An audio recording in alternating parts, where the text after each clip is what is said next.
What's up, guys? So I'm back. Got a video on the video games I will be playing during quarantine. So let's just jump into it. And by that logo, you can see it all. Call of Duty Black Ops 3. Now, I know this isn't new or anything, but I had got the special Zombie Chronicles edition. So I normally get any of the Call of Duty games just so I could play, as you can see here, like just the story mode. I like story modes in pretty much every game. I'm a story mode driven guy, so I'm actually kind of impressed by the guns that they let you use. I like the little auto, the resupply little box. I know that this is the one where they start doing the like double jump and the wall run and stuff like that. So like many other people, I'm not the biggest fan of it, but I don't think it's something that completely crippled Call of Duty. So you take the good with the bad, but I do like what I played so far of Call of Duty. And if any of you play this before, you can see I'm fairly still in the beginning, but I mostly got this for the Zombie Chronicles because of the Black Ops 3 or the Black Ops #1 on PS3 back in the day. And something that those ones didn't have, which I'm showing you here, is the ability to create gumballs. With the Newton's Cookbook and the Dr. Monty's Factory gives you the liquid diviniums, and if you get 1, 2, or 3, it'll give you the first, second, or third, or first one if you have 1, 2 if you have 2, and then 3 if you have 3, and it'll spend it, and you get these gumballs from it. And right here you can see that the gumballs you can have as a little customization pack, so you can have different sets, so you don't have to go in and reform a certain mold or a certain setting that you have on a gumball. You can just do different sets if you want to change a certain one or you want to do a completely different one. But the gumballs actually do different things, like spawn a power up or spawn a perk. Some of these, sealing the board or the window with the boards will kill the nearby enemies. You getting hit by a zombie will cause all of them to burst into flames. And with the Zombie Chronicles edition, all of the ones that do not have the green arrow or anything next to them are playable. So I got a really good decent amount of the zombie maps, and actually some of them aren't just survival based only, some are survival based and it comes to an end. My favorite one, though, as you've seen me click on, and maybe if you see this, is the Keynoter Totem. And right now I'm going to show you how the gumballs are used. This is something that they didn't have on the Black Ops 1 on PS3 back in like 2011 or 12 that it was. This is whenever the shooters were getting really big after the Modern Warfare 2 era. So I was able to get something that would spawn every power up that the game has to offer, and with that you get like a perk, you get the machine gun, instant kill, double points, and then the money symbol is a little crate that comes down and you can buy from it, and it'll give you a gun, just depending on what the box feel like. Most of the ones that people are trying to get is like a monkey that will attract the zombies, or a weapon called the Thunder Gun, and it's just like a supersonic boom and all the zombies just go flying. So I think I've gotten to, I want to say maybe level 30 or 40. No, actually we gotten higher than that. I think the highest we got was 53, and that was with a bunch of us, but by myself the highest I got was like 33 or 34. And with 2 people I've gotten to, I think 40 it was, so around 40 or so. But it gets tougher and tougher as it goes on. I love this game. This is one of the games I was playing before the quarantine and stuff, so if you guys haven't picked this one up, I highly suggest you at least just try it out just to see if you like it or not. It has a lot of the older school maps from, a decade ago, and not necessarily the newer ones from the recent zombie editions. Now we're going to jump into the more well-known game on the Nintendo Switch, and that is Legend of Zelda Breath of the Wild. And I've actually beaten this game right when the Switch came out. My cousin had got a Switch, and then his brother-in-law, which is a mutual friend of mine from school, had gotten Breath of the Wild so we could play it. And we all just pretty much just took turns playing it and watch each other play, and whoever gets frustrated. But I love everything about this game. I think this game is freaking amazing from top to bottom. The only thing I don't like in this game that I won't be able to show you, and if you played this, which some of you have, and if you've been holding reservation on it because you're a diehard old school Legend of Zelda fan, definitely at least give it a go. The only thing I didn't like is the Master Sword is breakable but not breakable. So on here, it is very I wonder what's a game that you could, like the swords break and the shields break, the bow and arrows break. So they all break after being used on stones or enemies or breaking stuff or whatever you got to do.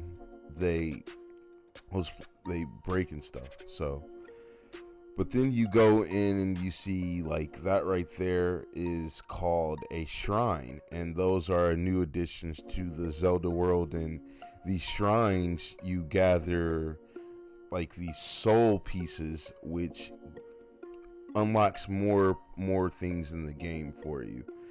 And you have to get so many soul pieces that gives you hearts and things like that, so that you can get more moves. But more importantly, you have to have a certain amount of hearts in order to even get the Master Sword in the first place. So as you see that with the apple right there, there's these things called Koroks, and they give you seeds, and those will open up your shield or sword or your actual inventory, and it'll give you just more slots, because this is all about how many items and weapons you can hold. And this tower that I'm flying towards now on this paraglider that I actually love, I'm actually not gonna make it to the top, just a spoiler, in this video. I did afterwards, but I figured it'd be funny to watch me struggle.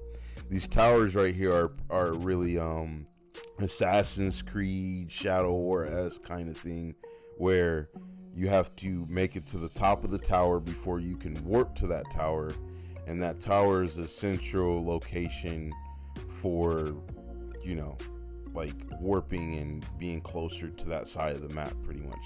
Pretty standard. And there I go, game over. Then we're moving into NBA 2K20. I know there's maybe a lot of you guys that's maybe not into sports games, and I love basketball and I love my basketball games, but the only reason I got the NBA 2K20 is because of the D-Wade on it. But I love the 2Ks because of stuff like this, and I'm showing you my cards that I have in my team, which is pretty much you just gather cards throughout packs, and you can play with those characters with those NBA players by creating a team, and everything's based off of the cards you get pretty much. So your arena, your team name, your jersey, all that stuff is based off of the cards you get in my team.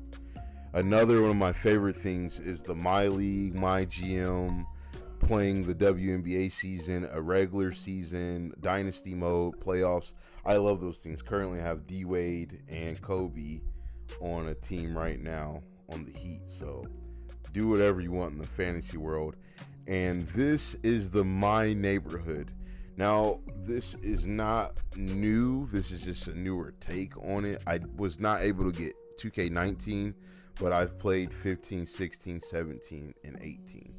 And those had similar, pretty much neighborhoods. They were kind of long roads at one point, and now they kind of just put everything in this little plaza, and you can actually go behind these buildings and play disc golf, or they have some sort of challenge. So I mean, it's pretty dope. And then as you see here, this is showing you the courts you can play other my NBA players. You know, 6 players what you need on some courts, for 3-on-3, and then 2-on-2 you need 4 players. And this right here is just footage of the game. And you know, Blake Griffin getting in on me a little bit, but I love it. I love this game. It's 2K to me goes up and down. 1 minute a game will have excellent offense and the defense will be just not good. You can't stay in front of by anyone. The steals are kind of here and there. Blocks aren't as good in some games as they like blocking the ball. So it's always hit or miss. This one actually, you know, the gameplay, the mechanics, what they do and don't allow, and how realistic it is actually better than most 2Ks that I've played. My favorites though are probably 15 and 16. I actually still have those, and I'll play them still to this day. Love them. Love NBA games. I'll play them forever. Next one is one that I recently picked up. I think that we all kind of recently picked up. I'm actually kind of just renting it through my local library, and that is Luigis Mansion 3. Now this is the obviously 3, but the third part of 1 and 2, which were on GameCube. I do not believe that there was anything on Wii, Luigi's Mansion. If I'm wrong, you guys let me know. But I know the first Luigi's Mansion that I played, I did not play 2. I played Luigi Mansion 1 on actually the kiosk and stuff in the mall, and I briefly had it on my GameCube, and that was the GameCube. So I think they put a little bit of it kind of reminds me of Mario Sunshine, where he had the water pumps and everything like that. But on this one, Luigi has like a vacuum, and that vacuum can suck and blow things out. So I'm kind of getting used to the mechanics on here. This is actually pretty early into the game, so they're giving you practice with these little ghosts here. And I love the animations and the cutscenes on here. I love that they don't really have any load screens. This game actually, not playing with the Joy-Cons, but I actually use the Pro controller, and I find it a lot easier to play. The controls are different than any PS4 games that I play, except for one that I'll get to later on this video. And the controls kind of threw me for a loop. So if you guys see me struggling and stuff, that is definitely why. But you definitely get the hang of it. And as you see here, they just pretty much want you to get used to destroying enemies with the vacuum, and you are sucking the end of their like ghost tail by first you have to shine the light to freeze them, and it'll freeze them momentarily, and then you can go about and suck them in a little bit, hold them, and kind of bash them around like Bam Bam style on Flintstones or something, and just completely destroy the ghost. Now they give you coins, they give you hearts now and again. So I think it has different aspects on it from the other Luigi's Mansion game, but they're pretty similar. It's just one of those games where they continue the story and they improved and put a different aspect on it than what we're normally used to. And I don't mind, because it actually makes the game more fun. So up until you actually get the the vacuum, the game is pretty much like walking around investigating things. So yeah, make sure you guys pick up this one, or at least if you can rent it like I did. And I had to speed this one up because this is hilarious. So this is the Elder Scrolls Skyrim. I know a lot of you guys are like, some of these games are pretty overhyped that people guys, a lot of these games, other than obviously the Switch ones, I'd never really got to. I have a lot of games in I'm be playing in this quarantine that I just have in general that I never even played or never really got into, because I'm one of those people that I'll wait for the hype of stuff to really die down. I think the Switch has been out 3 or 4 years now, and I've waited to get the Switch just for more games to come out, to see more reviews. They end up doing the Switch Lite, was different. But anyways, getting to this was a heck of a time trying to figure out what I was doing, because I haven't played this in so long, and I did one full playthrough and then I kind of got halfway through again, but I pretty much just leveled up my guy so that going into these battles would be a lot easier.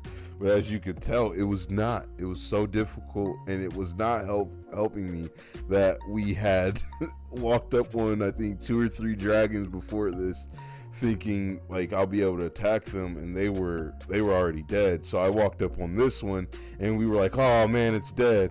And then as soon as his wings started to go, I was like, oh no. And then like the fire, it was just a whole mess. After a while, he wasn't even attacking me. He was attacking a whole other groups of people, which I love. Stuff about this game is just amazing. The fact that you can have dragon armor, you can have dragon weapons, the shouts that you learn in the game. I feel bad for giving it such a bad rap, but this game this time gave me such.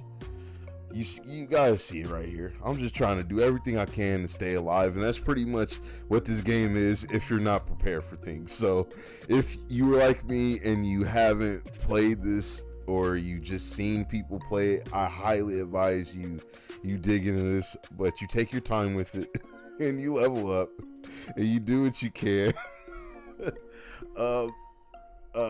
One of the things that helped me out was having somebody that played and looking up the difficulties. But there I go, burnt to a crisp. Forget about it. And another game that I'm really glad I was able to pick up again, and that is Okami, as you've seen. And that is just pretty much like a Japanese art style game.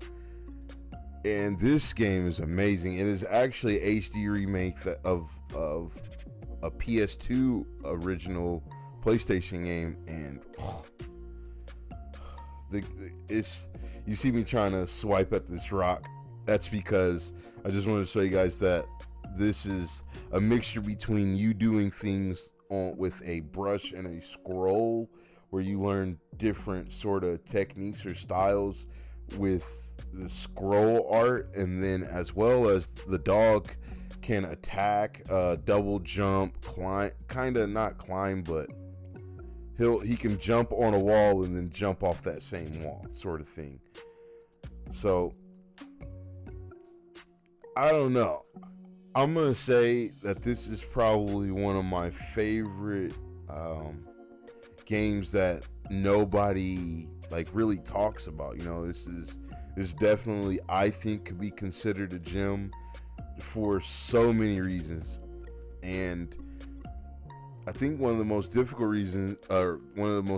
things about the game is just sometimes knowing exactly where to go, because you have the ability to go straight through, but sometimes you may have to go back some cutscenes or something like that to get to other parts of the game, kind of like any story game that you've played that would allow you to revisit a world, sort of thing. So I was just showing you there the battle sequence. You're able to actually attack these guys, but then you're able to use this art scroll, and they give you all sorts of different scroll techniques. One is a bold brush. You can scratch things, or you can just cut something in half. Then you could do stuff like this, and that's dig things out of the ground, like vegetables, you can dig treasures up, you dig scents up, like scents of other things. Another technique is the sun. Like, you can paint a circle and it'll make a sun. Don't even, and then it's one of those Japanese art style, like maybe a tattoo you've seen or something like that. Just that super dope graphic looking sun. And right here is just showing, these are, I'm pretty early in the game, so I'm just kind of showing off some of the stuff. And if you guys, picked up any of this stuff or you played it before, let me know in the comments. I'll be curious to see what you guys are playing. Just let me know. Thanks, guys. Take it easy.